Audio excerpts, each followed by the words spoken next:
What's up everyone, it is your friendly neighborhood YouTuber Chase and I'm back with a brand new video for you guys. And before we get started on this video, I kind of did a thing. That's right, I did a thing with the thing, and that thing is called Instagram. And I actually started using my Instagram a little bit more. I've been uploading clips from Twitch as well as other pictures and other things. And so if you guys could do me a huge freaking favor, go ahead and click on that link right down here in the description below. Like right down here, you can still watch me while clicking on that link, and follow me on my Instagram and like my most recent post, because that would just mean the world to me. Anyways everyone, how are you guys doing? Just let me know down in the comments below. How's your day going? You know, how have you been?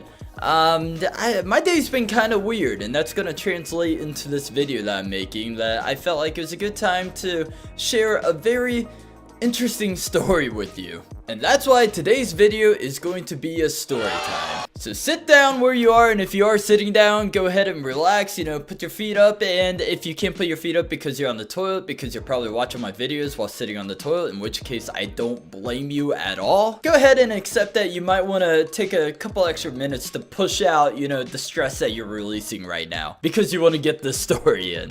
So today's story time is about the time that I called the cops on my mom. And I didn't just call the cops on my mom, they showed up. So to preface the story, I need to start out by explaining to you guys that Chase, when he was a little kid, is not the same Chase that you'd probably expect now. Chase as a little kid was a little demon. I mean, I was a terrible child. Like, people were afraid to watch me. People were afraid to, like, be my babysitter. People were afraid to take care of me because I was an evil kid. I punched a lot.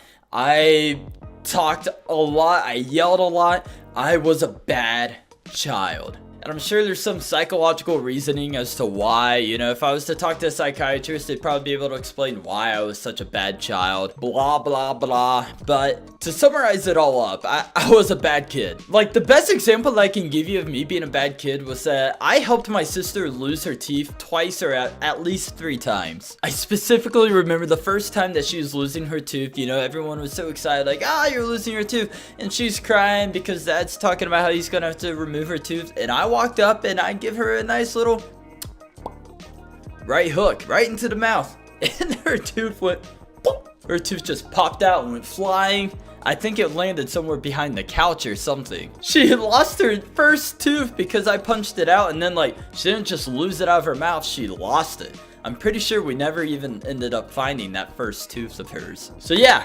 I was a bad kid. I would like to think that I'm not still a bad kid. But you know, we all go through stuff. People change, right? And that's what it's all about, right? Growing up, learning, and changing. Don't be the same person you were years ago, that's for sure. Alright, so now to get to the story. Now, I think that I was about in 1st grade, probably just starting 1st grade. My little brother hadn't been born yet, and we just learned about when you call 911. You know, if there's an emergency going on, or if you feel threatened in any way, which that kind of foreshadows what's gonna happen, then you call 911 because you're in danger. And 911, you know, cops in blue, they're friendly guys, they'll come over and help you, right? So now what I mentioned about me being a bad kid, I mean an awful kid. That night, my parents are just trying to finally have a nice, peaceful night together. You know, they're always, you know, when you're kids, parents spend so much time dedicated to you, the kid, that they don't get enough, you know, respite time. Some nice R&R, rest and relaxation. And that's all my parents wanted, because admittedly, I was a handful and I was a lot of work, and I'm sure they were tired. And so they finally got this time together to sit down and watch a movie. I'm pretty sure it's an Adam Sandler movie of some sorts. And of course, it was an adult movie, and I'm only like 6 or 7 years old, so I'm not allowed to go in and watch it, and that's fine. Of course, me at the time didn't think that was fine. So they're just trying to watch this movie in peace, and here I am on the other side of the door, just like, I'm trying to get into their bedroom right now, because here's something that you guys should know. I guess to kind of give sense as to why I want to be in my parents' bedroom. I suffered real badly with night terrors and sleep paralysis when I was a little kid. Really badly. And I saw like demons in my closet all the time. And I saw demons like in the corner of my bedroom and everything. It was some scary stuff as a little kid. I'm glad I don't see that now. But I just got this sense of comfort being in my parents' bedroom. Now, they never let us actually sleep on the couch, but we could sleep on the floor, and typically my sister and I would sleep there if it was storming or if the power was out, which in our neighborhood, if it just rained, the power went out like for a day. But of course there were times when I was just scared because I would have these like visions, these thoughts, these scary demons haunting me, so I would want to go to their bedroom and lay on the floor. Now truthfully, I don't know if that's what was going on that night. It could be, you know, I was scared and wanted to sleep in a room, or it could be I just felt left out because my parents were watching a movie without me and I really enjoy movies. It's probably the latter. I was probably just mad that I was left out from a movie. So all night long I'm knocking on their door, you know, I'm crying, I'm screaming, I'm trying to get them to answer, and for the most part they're just ignoring me. But I'm sure after a couple of hours of it going on, they started to get a little upset.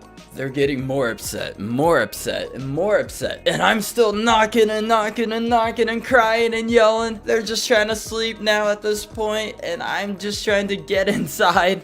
Well, now it's about the really early hours, probably around 6 or 7, you know. I'm still at this door, just knocking, you know. I want in. I want to be in the bedroom. Either I'm scared or I'm just being a bad child right now. I don't know what it is. But here was the fateful words that my mom yelled. My mom yelled, "Chase, I'm gonna kill you!"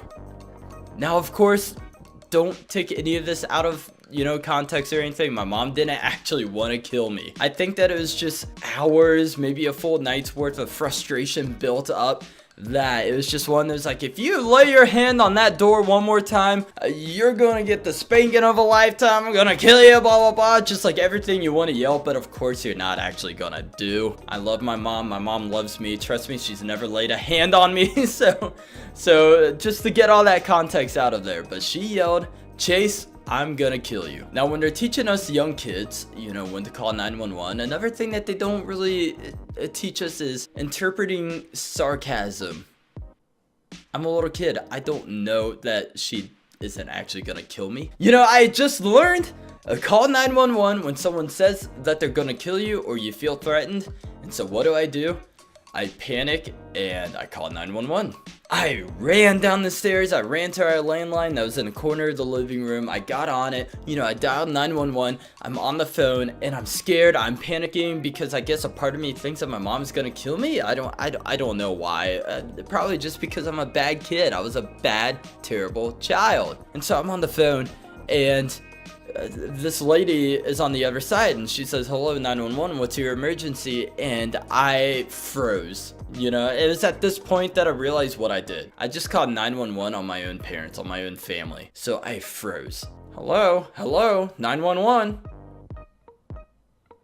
So it was at this point that I probably did the most stupid thing that I could have done. I was a little 6 or 7-year-old child, and the only thing I said after this big, long, awkward pause, "My mom says she's gonna kill me!" And then I hung up the phone. So now let's get into the minds of this emergency operator. You get on the phone, there's this like long pause, long silence, and then a little kid on the other side yells, "My mom says she's gonna kill me!" Like real scared, real frantically, and then quickly hangs up immediately afterwards. What do you think you're gonna do at this point?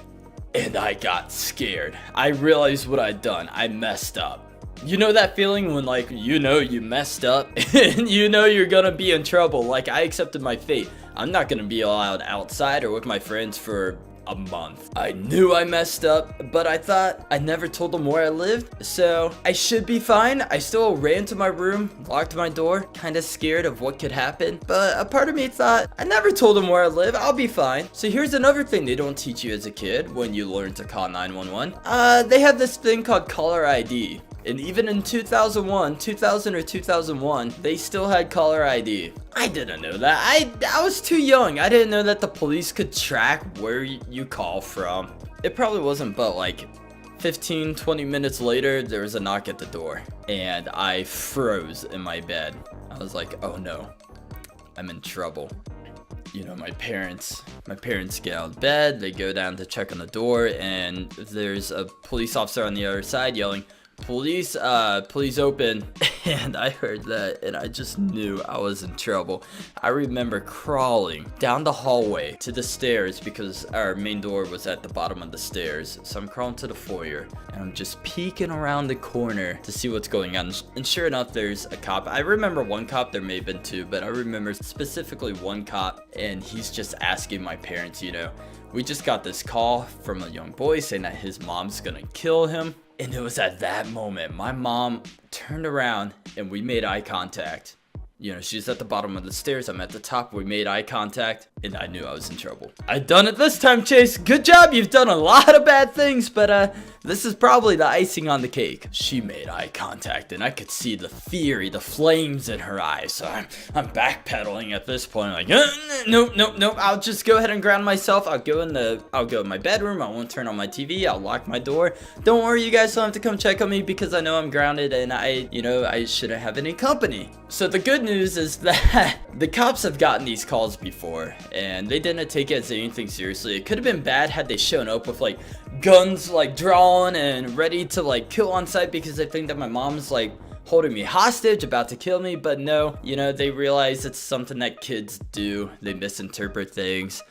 They call and it's not really an issue. So the cop was really cool about. He did have to write up a report, which was dumb, but I mean, as a kid I thought it was dumb. Now I understand, because he had to go out there and respond to a pretty distressful call. But no charges, of course, were pressed, and nothing happened of it. And yeah, the cop just said, you know, watch what your son is doing on the phone and everything.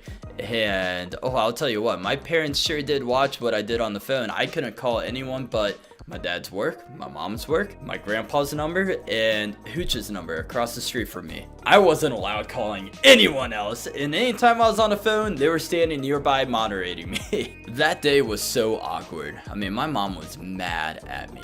I remember it was kind of windy. We went out and we're flying this new kite that we had. It felt really forced. I mean, I'm sure Kayla was having a good time. I don't know if dad was.